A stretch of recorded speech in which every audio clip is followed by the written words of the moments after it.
dica é simples: não exponha a sua vida pessoal mais do que o necessário no seu ambiente de trabalho. Meu nome é Marcelo Bizarro, eu sou psicanalista. Às vezes a gente Marcelo Bizarro, @Marcelo cria Biza. uma relação tão íntima com os nossos colegas de trabalho, afinal de contas a gente está ali com eles durante um período muito grande do nosso dia, da nossa vida, um tempo muito grande de exposição, e a gente começa a confundir esses laços, imaginando que eles sejam pessoas mais próximas do que deveriam ser, ou do que realmente são. E aí a gente fala, putz, aquele dali é meu irmão, isso aqui é uma família, isso aqui não é trabalho, isso aqui é família. E aí a gente começa a tratar essas pessoas como se de fato fossem algo a mais do que colegas de trabalho, do que sócios, do que pessoas que estão ali querendo construir patrimônio, gerar resultados. E não, a gente fala assim, não, isso aqui é uma família. E eles vão entender o que está acontecendo na minha vida, então eu vou explicar para eles detalhadamente o que está acontecendo no meu relacionamento, no meu casamento, com os meus filhos, meus problemas pessoais, meus problemas de saúde. Então eu vou falar aqui para eles, só que ali é um meio de competição. Aqui ele vai falar muito sobre um ambiente, tipo assim, corporativo, né? E vale a pena a gente entender que, mesmo que o alvo da fala seja muito um ambiente corporativo, muito mais um ambiente corporativo, né?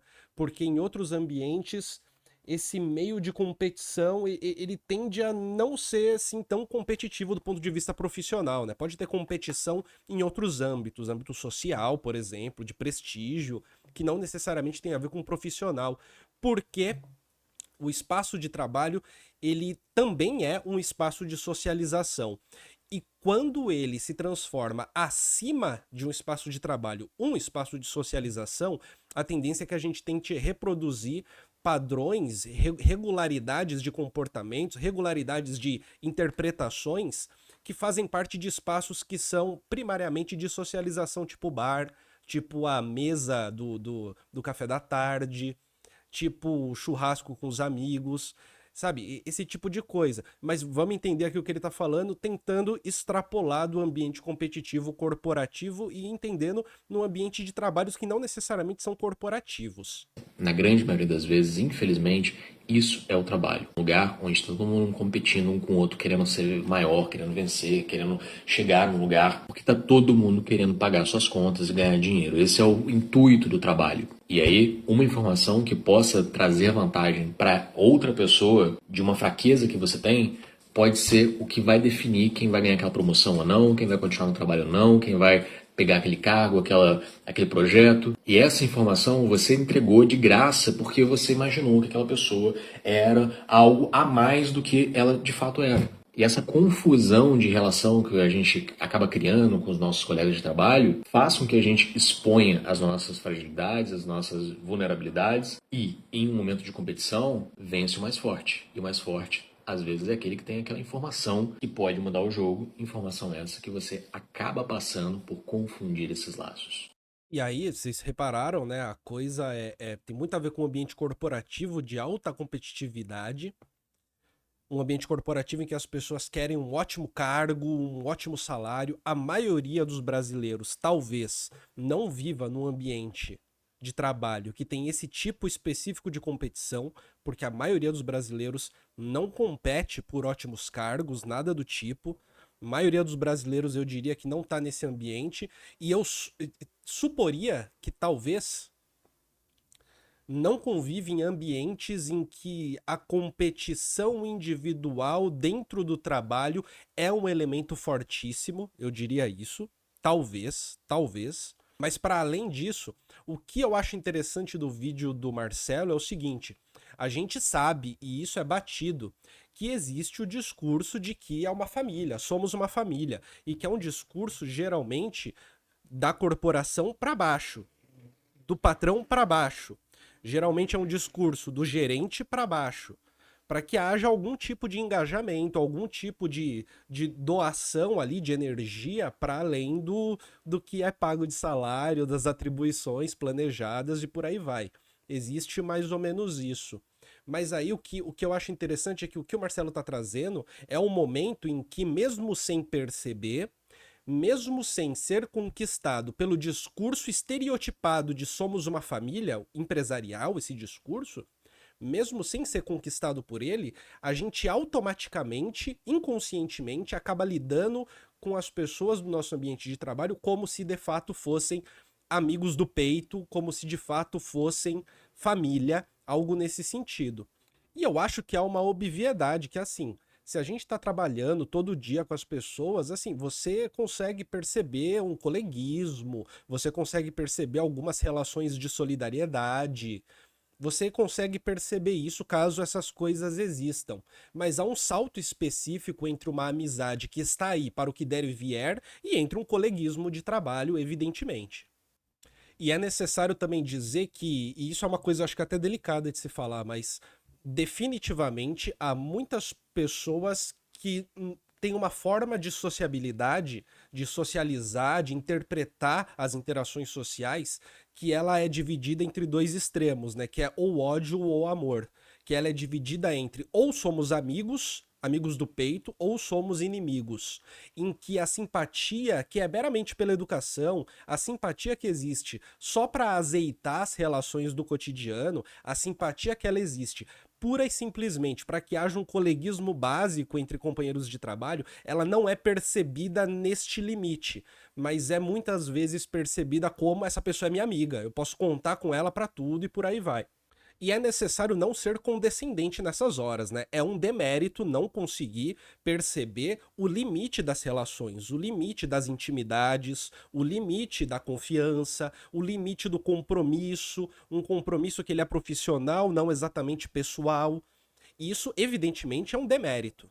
Mas, dito isso, essa incorporação de uma relação, de uma intimidade maior que se teria, mesmo sem essa intimidade existir de fato, ela é interessante, porque é o momento em que a gente é pego na armadilha de não conseguir separar os diferentes ambientes que a gente se situa. E se aqui no caso o Marcelo falou sobre competição no espaço de trabalho, eu diria para além disso, né, que é aquilo que faz muito mais parte, talvez, do nosso dia a dia de trabalhador comum, que não está disputando o cargo de vice-presidência, que não está disputando o cargo de gerente da IBM, que é assim, que é você achar que as coisas são mais do que elas realmente são e de repente se expor e de repente virar uma pessoa infame e de repente ter ali um prestígio queimado, né? Ter ali uma imagem queimada. Esse é o tipo de coisa que destrói o ambiente de trabalho para você que se expôs demais. Esse é o tipo de coisa que tende a minar qualquer conforto no ambiente de trabalho. Porque, como todo mundo sabe, existe uma coisa muito específica que é assim: muitas vezes a imposição de limite é vista como uma ofensa, é vista como uma rudeza, é visto como algo que um arrogante faz contra um humilde.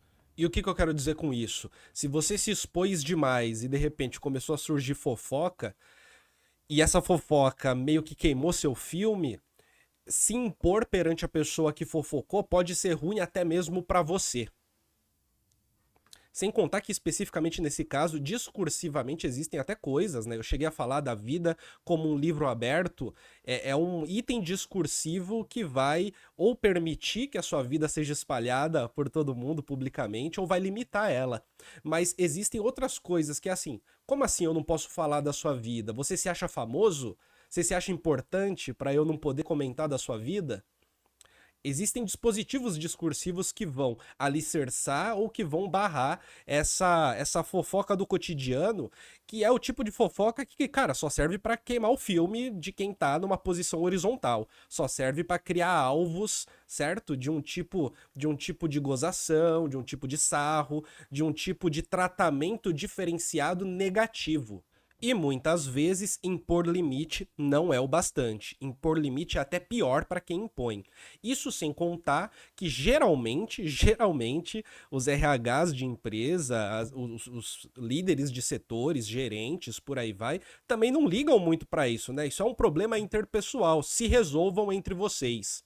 Tudo se passa como se a participação do gerente fosse meio que assim, o professor da creche que está cuidando das crianças, quando na verdade não. Na verdade, é basicamente a participação de alguém que é responsável por organizar as relações entre as pessoas, se colocando na responsabilidade de fazer isso. Queria mostrar só mais um vídeo rapidinho para eu continuar meus comentários. Esse eu achei interessante. Assim, é muito rápido, é um conselho teve muitos likes, muitos comentários. Eu imagino que esse conselho bateu forte para muita gente. É da Gláucia Alves, é Gláucia AFL, o perfil dela. Cuidado com a pressa para falar sobre a sua vida pessoal com um coleguinha no ambiente de trabalho. Você não sabe se aquele coleguinha, ele está só transitando, ele vai só passar. Você não sabe o dia de amanhã. E você está entregando a sua vida inteira para uma pessoa que você acabou de conhecer.